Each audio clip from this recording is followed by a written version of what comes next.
All right, just to get it going, get your minds thinking about questions to ask in the Q&A part, I'm going to ask each one of you a question, and we'll hear your answer.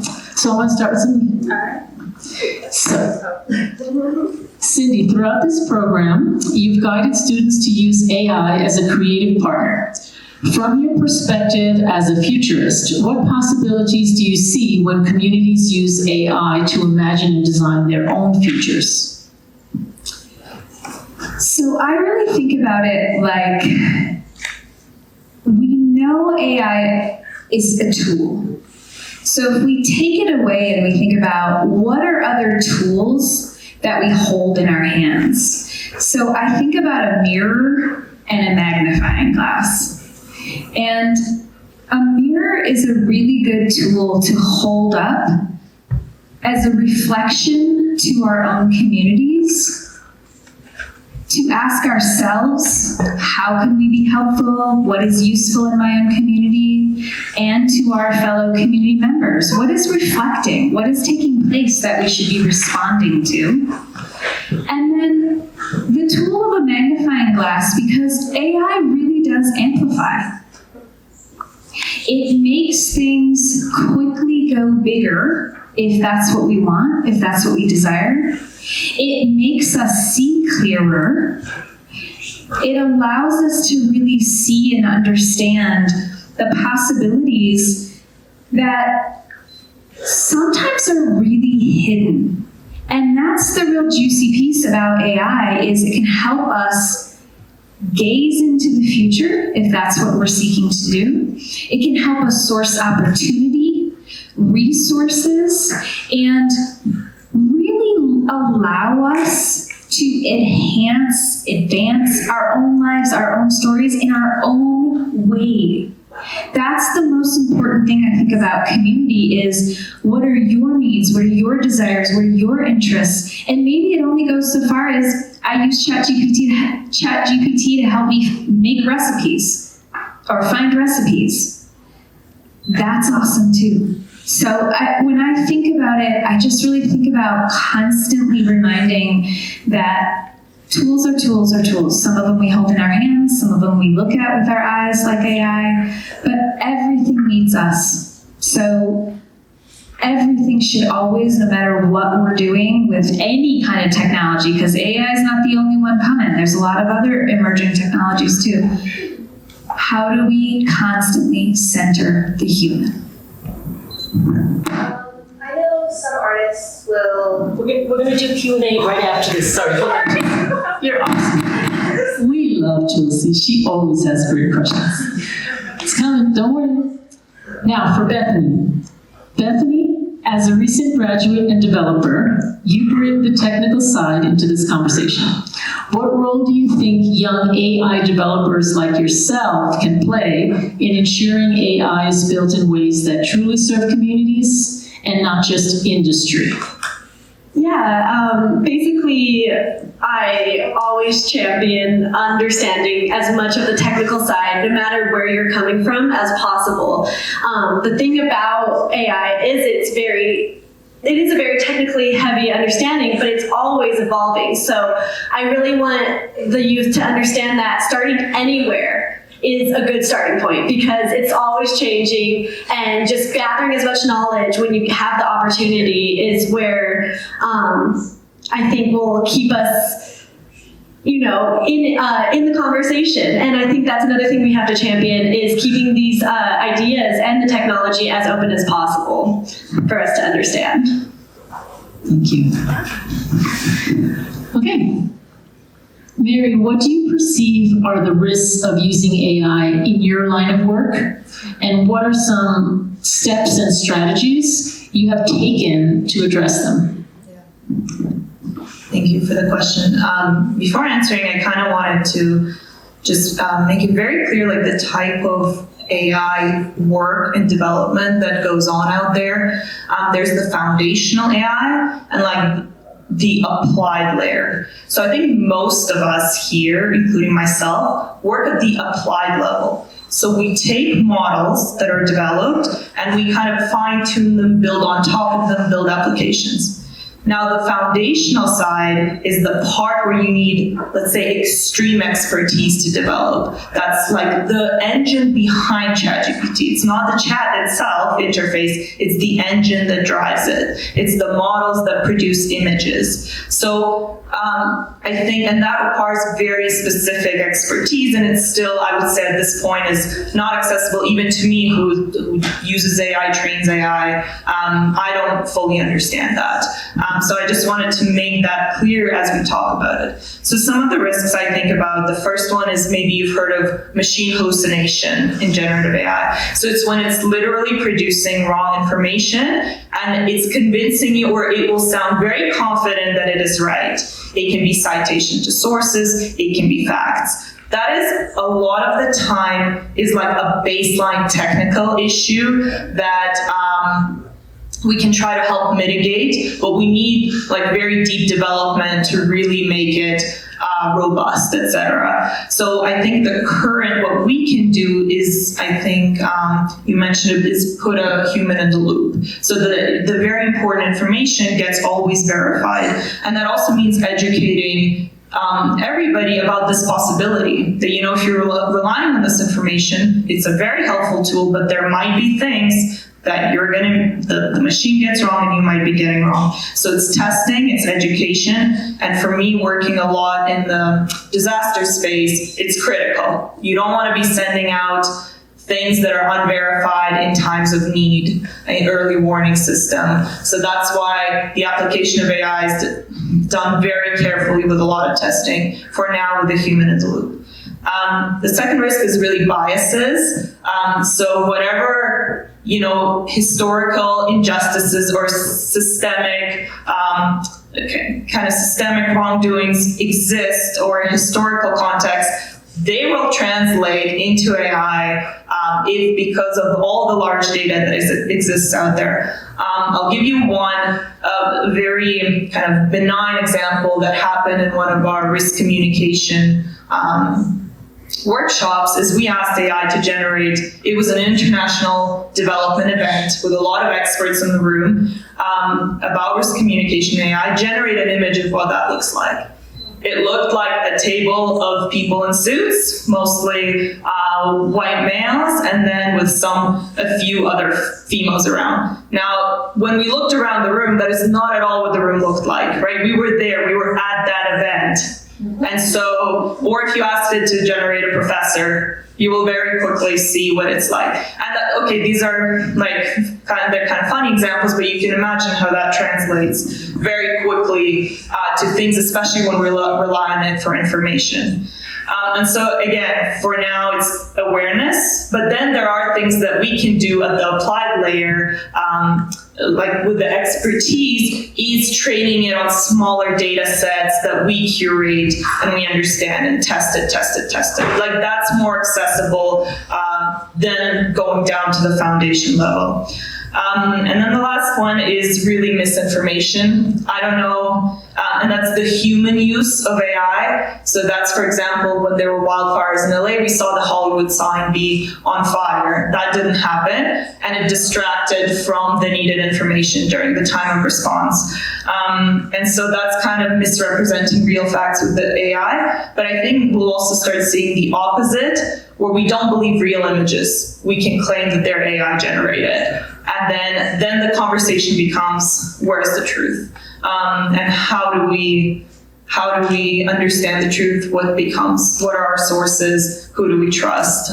When you can generate something that you can't, humans won't be able soon to tell whether that's real or not. It's already happening. In my work, I'm very explicit about using AI. Everything has an AI stamp anytime it's generated.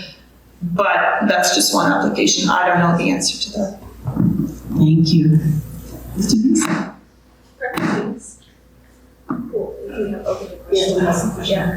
Okay, so if we could bring out a few more chairs, we're going to bring out a couple of students to join us. So they can just sit right there. They're right here. They're sit right there. No worries. All right, so now we're going to open it up to questions. Students are right there, and you can ask them questions too. So there you have it. Thank you for listening to everything. And now questions, please. And Hannah will go around with the microphone. Oh, somebody else? You're You're good. Oh, yeah, we'll get there. Okay, hi. Question to Mary. It's great that you're looking at simulations or at like the use of AI on climate impact, but AI itself has an impact, environmental impact. So how do you reconcile that, in terms of you're going to use AI to predict climate crises with the climate, when AI itself, the computers that use a lot of energy and a lot of water to cool those computers down, how would you reconcile those two? Are you going to do a simulation of the impact of AI on climate? Absolutely. I think, first of all, it starts with, being able to first measure the electricity, see where it's coming from, see how it's impacting communities. This is a must, absolutely. And when we talk about the GPT, the large models, there's and I don't do this type of work, but besides quantifying and showcasing and being loud about it, so in education, addressing that, being that as part of our part of our learning is we're generating, but what are we actually using? It's integral. Specifically with the work I do is all done on a local workstation. So I intend to actually measure how many hours is it taking, so I'm aware and kind of doing it at a local level. So I'm right now using the models that have been generated with data centers. But in terms of all the local, what you're seeing on the website, it's all done kind of on one workstation that I can control. It's not a good solution. It's like what I have started with. But I think part of understanding and for me implementing it in the education sphere so that the students who use it know it, how much it takes energy to generate a video is integral. We had one person that wanted to ask a question before, and then, there she goes, and then you can do it. I'm so sorry about that. Oh, that's loud. Okay. I was just wondering, because I know a lot of artists kind of dislike AI, and I know a lot of artists who say that if you use AI in your art, it's not real art, or they don't accept that. Or photography. I know a lot of photographers that are if it's AI photography, that's not real photography. I'd love to start with this, and then Mary, you jump in, and anyone else. So here's the thing I like to share about that a lot of people don't know is when you attend art school, there's only one way to train you to be an artist, and that is to copy the other art. Anyone who went to art school, we learned by painting Georgia O'Keeffe paintings. Why did they do that to us? Why didn't they just say, go paint your own landscape, go do your own thing, you don't need to copy anyone? But instead you spend years studying the masters. You study where they worked, you copy their work, so you understand their brush strokes, you understand where they came from. So to answer that question near photography, when photography first came out, people lost their minds. It was the end of art. No one will ever paint again. True. Look it all up. It's the truth. It was decades of crisis, fighting, anguish, a split in the art world.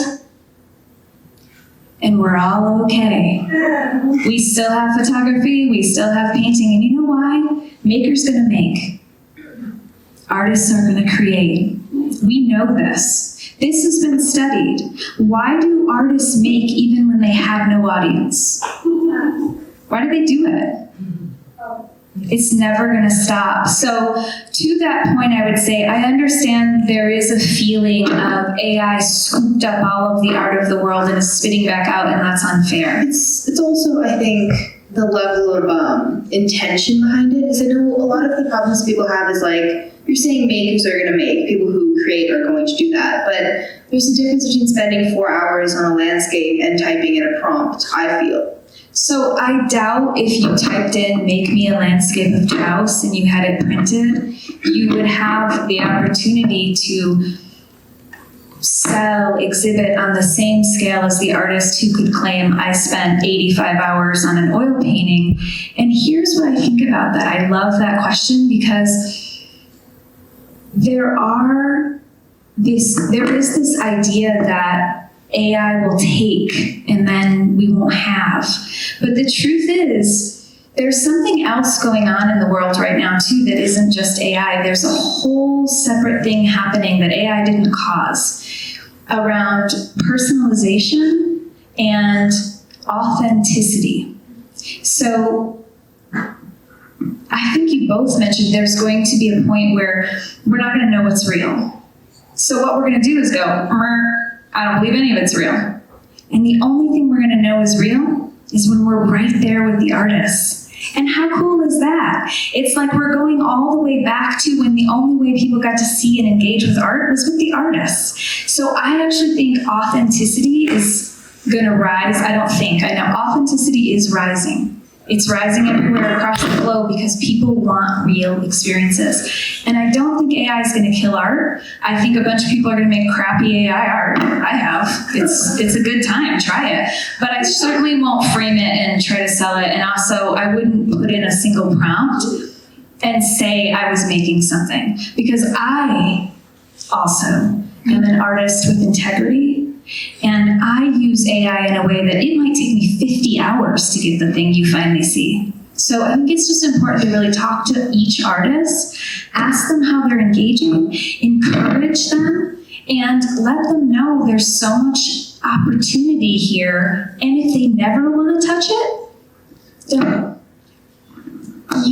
I'm so sorry. We need to give other people a chance to. Okay. See, these are the great students. These are the great students. See what I mean? She's awesome. Lots of questions. But we got one hand here, came up first, then him. Let's see how many questions do we have so we know. So he's next.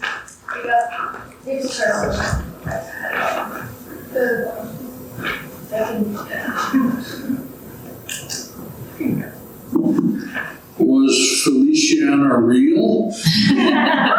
And are robots going to be so good that they'll walk into auditoriums and will think we're talking to real people? That's a good question for you, Mary. She is real. Very real. Very real. Feliciana's real, yes. She's not here. Or are we all in a simulation already? But I think being able, I'm not sure about the robotic side of it. Maybe. I'm not sure if in our lifetime. People are working on it for sure. Many people are investing a lot of money to make humanoids real. But you can already see that I think in conversation, we will not be able, unless there are things put in place, but if you just let the technology take over, many of us will not be able to tell whether it's a real human or not. And even if, because a lot of these models are trained on real conversations, right? They respond, like they mimic what a human would do. And so where does the line, and they're getting good, where does this line drawn? So it's like, I think it's true. Once you see somebody in front of you and you don't know whether they're AI, the next generation will be having a panel on this. It's not our panel to have it, but We're right now talking about natural language. next question over there, the gentleman. Is there has one AI developer developed a system that can tell whether something is fake, Yes. whether the footnotes are real? Yeah. Does it take a thief to know a thief? You go ahead.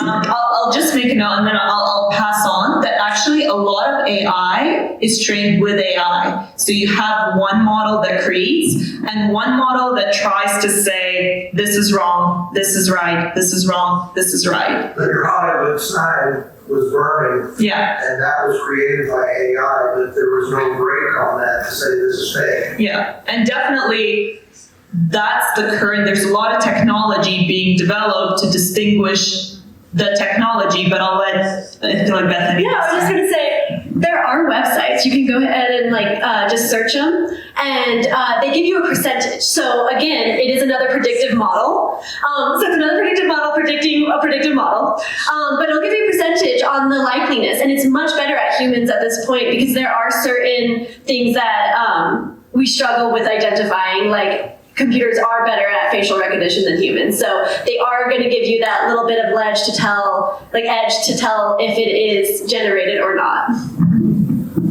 Do we have another question? Or did you?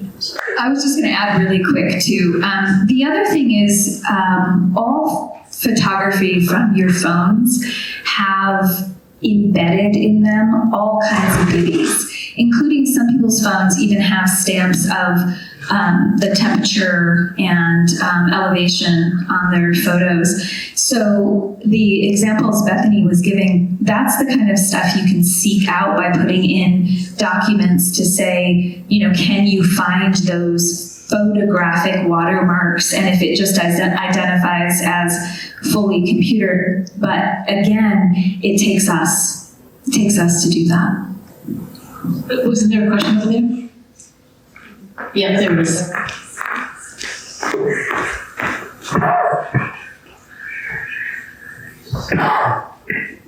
Thank you, it's been really interesting. But I would just I realized that the student was probably a little frustrated that she didn't get a full discussion on her topic. But I think the example of art and artists is only one fraction of this whole reality, non-reality thing. And I really do believe that it is a huge issue because in some instances, whether it's political speech or disaster information, like the Hollywood sign or whatever, it can have real consequences for real people, and real people can either be injured or die, or as a society, we can get in the predicaments that we are in today. So I think what she's talking about is just the tip of an iceberg in one subset, and that be artists. But I do think we as humans, as you've said, as you've all said, need to take control and be the drivers of this, and take this real, non-real issue very seriously. And I would just hope that as a society, students learn critical thinking, adults learn critical thinking, whatever, so that we don't harm ourselves more than we can help ourselves. But thank you very much for the panel and the whole presentation. Thank you.